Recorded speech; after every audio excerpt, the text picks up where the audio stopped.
The Unspoken Daughter, Chapter 1, A Whisper at the Grave. The air hung heavy with the scent of lilies and sorrow, a familiar perfume at any funeral. For Sarah Bennett, 55, an accomplished interior designer from the quiet suburbs of Chicago, her mother Eleanor's funeral was a strange mix of grief and an unsettling detachment. Eleanor had been a formidable woman, always impeccably dressed, her every word precise, her affection a carefully rationed commodity. Sarah loved her, of course, but their relationship had always been formal, a dance of unspoken expectations and subtle critiques. Sarah had long attributed this distance to Eleanor's reserved nature, a trait she believed she had inherited. The eulogies, polished and respectful, painted a picture of a pillar of the community, a woman of unwavering moral rectitude. As the polished mahogany casket was slowly lowered into the earth, a somber silence descended. Sarah stood beside her father, Daniel, 58, whose kind eyes were clouded by the encroaching fog of dementia, his grief a quieter, more confused thing. In that moment of profound stillness, as the first clumps of earth hit the casket with a dull thud, a hushed whisper drifted from behind her. It was a woman's voice, raspy with age, yet clear as a bell in the hushed solemnity. It's a shame she never acknowledged her daughter. Sarah froze. The words hung in the air, sharp and distinct, cutting through the haze of her grief. Her daughter? But Sarah was Eleanor's only daughter, her only child. Who was this woman speaking of? A ripple of cold dread spread through her. She turned slowly, scanning the faces in the blurred crowd of mourners. A few rows back, she saw a wisp of white hair, a stooped figure in a dark coat, her back to Sarah. As Sarah tried to move through the jostling mourners, the woman seemed to melt away, disappearing into the throng, leaving no trace but the echo of those chilling words, her daughter. The whisper, intended for someone else perhaps, or perhaps for the universe, had found its mark. It resonated in Sarah's mind, a discordant note in the carefully orchestrated symphony of Eleanor's funeral. The polite expressions, the condolences, the eulogies, they all seemed to fade, replaced by the insistent prickle of a new, unsettling question. Who was this daughter? And why had Eleanor, her own mother, never acknowledged her? The thought was absurd, impossible. Yet the conviction in the stranger's voice, the sheer weight of her words, struck a deep, unsettling chord within Sarah. Her mother, cold and unyielding in life, seemed to hold a secret even in death, and Sarah, her only child, was suddenly consumed by the need to uncover it. Chapter 2. The locked drawer and the faded photograph. The funeral reception was a blur of polite condolences and forced smiles. Sarah moved through it like a sleepwalker, the stranger's whisper echoing in her mind. It's a shame she never acknowledged her daughter. She tried to spot the woman again, scanning every elderly face, but she was nowhere to be found. Later that evening, back in her quiet, impeccably designed home, Sarah confided in her closest friend, Maria. Maria, 50, a compassionate and perceptive therapist, listened with a thoughtful frown. Sarah, grief can do strange things, Maria said gently. Maybe it was a misunderstanding, an old acquaintance perhaps, speaking generally. No, Sarah insisted, pacing her living room. The way she said it was specific, and she was looking right towards the casket. It felt personal, like a judgment. And who else could she be talking about? I'm Eleanor's only daughter. Maria, seeing the fierce determination in Sarah's eyes, sighed.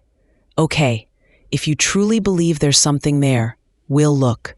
But promise me you won't let this consume you. Your mother just passed. The next few days were a blur of restless searching. Sarah went back to Eleanor's house, now eerily silent. She sifted through drawers, closets, and old boxes, looking for anything that might shed light on the stranger's cryptic words. Eleanor had been meticulous, a woman who prized order and discretion above all else. Every document was filed, every photograph meticulously labeled. But nothing, absolutely nothing, hinted at another child. Then she remembered the mahogany writing desk in Eleanor's study, a heavy, imposing piece always kept locked. Eleanor had always been private about her study, a sanctuary of her own. Sarah had never questioned it. She found the small, ornate key tucked away in a velvet jewelry box Eleanor had kept on her dresser, a place Sarah knew only because Eleanor had once, years ago, pointed it out for emergency access. With a click, the drawer opened. Inside, it was just as organized as the rest of Eleanor's life. Neatly stacked bills, tax documents, and old correspondence. But then, tucked beneath a pile of bank statements, she found it. A small, square, faded photograph. Sarah's breath caught in her throat. It was Eleanor, impossibly young, her usually severe features softened by a hint of a smile. She stood beside another young woman, and Sarah gasped. The woman in the photograph had her eyes, the same deep-set contemplative blue, the same curve of her cheekbone, the same subtle line of her jaw. It was like looking at a slightly softer, more vibrant version of herself. But it wasn't Eleanor. On the back of the photograph, in elegant, looping script that Sarah recognized as her mother's youthful hand, were words that sent a chill down her spine. K.E. and E.B., Ohio University, Spring 1970. K.E., not S.B., and the date, Spring 1970. Sarah was born in 1969. A sudden, cold thought formed in her mind, too horrifying to fully embrace. Could it be that this woman was her biological mother? And Eleanor, her adoptive mother? But Eleanor had always insisted she was her birth mother. There were family photos from her infancy, proof of a pregnancy. It was impossible. Yet her parents had always been strangely evasive about their university years. The subject was rarely, if ever, brought up. It was a blank space in their family history, an unspoken void. The photograph, the date, unknown initials, and the whisper at the funeral, they all coalesced into a single, terrifying question. What was the truth about Eleanor Bennett and the daughter she never acknowledged? Sarah knew, with a sudden, chilling certainty, that she had to go to Ohio University, to uncover the secrets buried for over 50 years. Chapter 3. Echoes in the Archives. The drive to Ohio felt surreal. Sarah, accompanied by Maria, who had volunteered to join her, felt a peculiar mix of dread and exhilaration. Her comfortable, well-ordered life, her very identity, felt poised on the precipice of a terrifying revelation. Ohio University, nestled in a charming, verdant town, was exactly as she'd imagined a classic American college campus. Red brick buildings, sprawling lawns, and an air of quiet academia. They headed straight for the university archives, armed with the photograph and the names. The archivist, a kind, elderly woman, helped them navigate the dusty student records from the 1970s. Eleanor Bennett and Katherine Emerson. Their names appeared in the same student directories, the same yearbook photographs. They were indeed classmates, even listed as roommates for 2 years. K.E. and E.B. The woman in the photo was Katherine Emerson. Sarah's heart pounded as she looked at Katherine's yearbook photo. The resemblance was uncanny. Katherine had her eyes, her smile, the very shape of her face. A sense of profound recognition and a devastating loss washed over Sarah. This was her biological mother. The archives also showed that Katherine Emerson, a brilliant and promising student, had abruptly withdrawn from the university in her final year, in the spring of 1970, the very year Sarah was born. Eleanor Bennett, on the other hand, had completed her degree with honors. The puzzle pieces were beginning to fit, forming a painful, clear picture. Sarah inquired about anyone who might remember Katherine Emerson or Eleanor Bennett from that era. The archivist suggested an emeritus professor of history, Professor Arthurson, now in his late 80s, who still occasionally visited the campus. They found Professor Arthurson in the quiet confines of the campus library, hunched over a stack of ancient texts. He was frail, but his mind was sharp, his eyes twinkling with a lifetime of stored knowledge. Eleanor Bennett and Katherine Emerson? Professor Arthurson mused, his voice raspy. Ah, yes, 2 very different young women. Eleanor, driven, ambitious, a sharp mind. Katherine, a free spirit. Talented, yes, but perhaps a little too passionate for the rigid confines of academia back then. He sighed, a wistful sound. A true tragedy, what happened to her. Sarah's blood ran cold. What happened to her, Professor? He hesitated, his gaze becoming distant. A sad affair. There was a rather unpleasant incident involving Katherine, a young man, and a scandal. She left quite suddenly, never returned, and Eleanor? Well, Eleanor was devastated by her friend's departure, of course, but she remained, a true survivor. He seemed reluctant to elaborate, hinting at the delicacy of the situation, the social strictures of the time. It was all hushed up, you see, for the good of all involved, especially the young man. His family had connections. As they were leaving the university, a wave of disappointment washing over them, Sarah spotted her. A woman sitting on a bench near the main quad, her white hair neatly tied back, her gaze fixed on the bustling student life. It was the same elderly woman from the funeral, the one who had whispered. Sarah's heart leaped. She walked towards her, a sudden, desperate hope surging through her. "Excuse me," Sarah began, her voice trembling slightly. Were you at Eleanor Bennett's funeral?" The woman turned, her eyes kind but guarded, meeting Sarah's.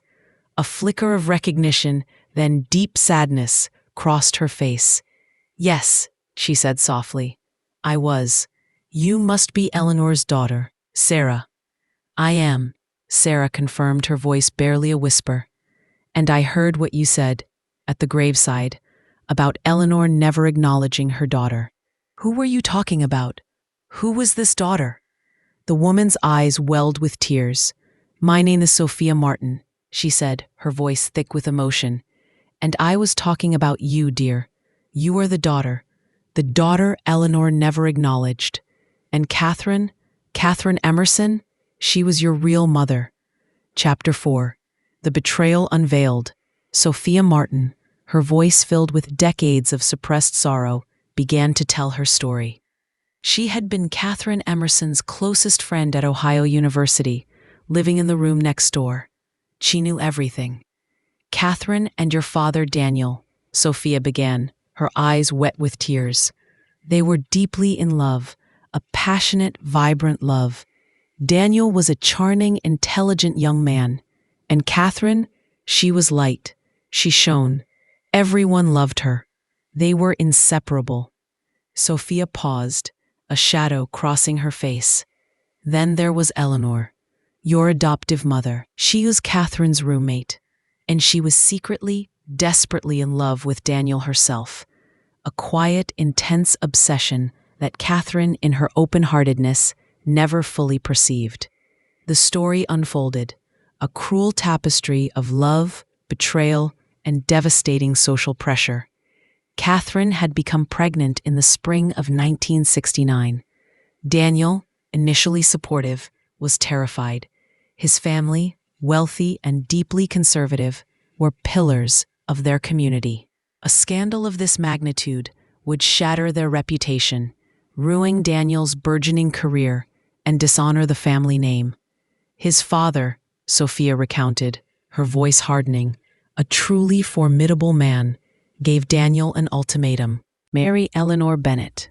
Eleanor was a suitable match, well-connected and equally ambitious, or be disinherited, disowned, and left to face the scandal alone. Eleanor, seeing her chance, agreed to the marriage. But on one condition: Catherine's baby would be given to them, to be raised as their own, as if Daniel and Eleanor had conceived the child, thus preserving appearances, hiding the truth, burying the shame. Sarah listened, her heart aching, tears streaming down her face. This was far more intricate, more cruel than she could have imagined. Catherine refused, of course, Sophia continued, her voice trembling. She loved you, Sarah. She wanted to keep you. She fought. But Daniel's family had power. And Eleanor was cunning.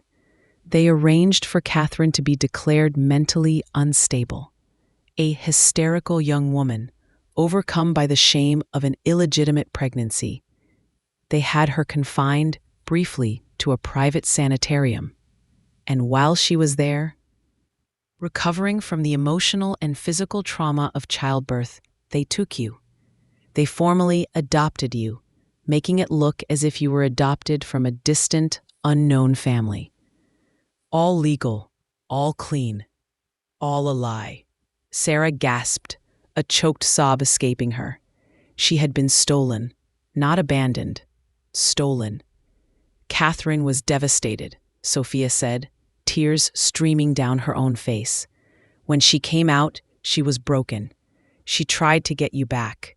She wrote letters. She pleaded, but they kept her away, threatened her, said she would be institutionalized permanently if she didn't stay silent. Daniel, he was caught between his family and his love for Catherine. He was weak. He chose his family, his reputation. He succumbed to the pressure. And Eleanor, she had what she wanted. Daniel, and a child that was a constant, living reminder of her cold manipulation. Catherine, she never recovered, Sophia whispered, her voice barely audible. She died just a few years later. From complications, they said, but I knew. I always knew. She died of a broken heart, Sarah. She never stopped loving you, never stopped fighting for you. Sophia reached into her bag and pulled out a small, worn, leather-bound diary. This was Catherine's. She gave it to me before she went. She wanted you to have it. When the time was right. She wrote to you, Sarah. Pages and pages. She hoped you'd find it, one day. Sarah clutched the diary to her chest, the weight of it. The weight of her mother's untold story, almost unbearable. I tried to speak out, dear, Sophia said, her eyes pleading for understanding. But they threatened me, threatened my family. They were powerful, and I was just a young woman. I was afraid, but I swore to Catherine I would try. I came to Eleanor's funeral hoping someone would be there, someone who knew, someone who could help me finally tell the truth. And then I saw you, and I knew. I knew you were Catherine's daughter. The sheer audacity of the lie, the depth of the betrayal, made Sarah's head spin. Her entire life had been built on a foundation of deceit. Her mother, Eleanor, had not only stolen her, but had lived with her, raised her, with the constant, cold reminder of her own calculated cruelty. And her father, Daniel, had been a complicit, broken man. Sophia also provided Sarah with the address of Catherine's only living relative, her brother James. A final piece of the puzzle. Chapter 5, The Complicit Father and the Mother's Voice. Sarah returned to Chicago, the diary a burning presence in her hands. The revelation had torn her world apart, but in its place, a strange, liberating sense of truth was beginning to settle. She was not the result of a vague, impersonal adoption. She was the product of a passionate, tragic love story, brutally suppressed by societal shame and ruthless ambition. Her next step was to confront the last living witness to this tragedy, her father, Daniel. He was now deep in the labyrinth of dementia, his mind a fractured landscape of fleeting memories. But Sarah felt compelled to try. She sat by his bedside in the nursing home, holding his frail hand. "Dad," she began, her voice soft, "I know about Katherine and about me, about Edith." Daniel's eyes, usually distant, flickered with a sudden, startling lucidity. A tear traced a path down his wrinkled cheek. "Katherine," he whispered, her name a raw, tender sound.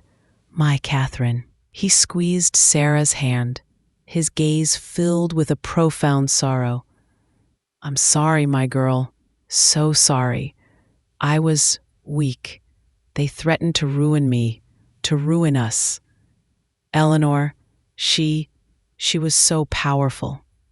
He coughed, a racking sound, and his mind slipped back into confusion. But that single, lucid moment, that tear, that whispered name, it confirmed everything. Her father had loved Katherine. He had been a victim of his family's pressures, a man too weak to fight for his love and his child. He was complicit, yes, but also a prisoner of circumstance, carrying his own silent grief for decades.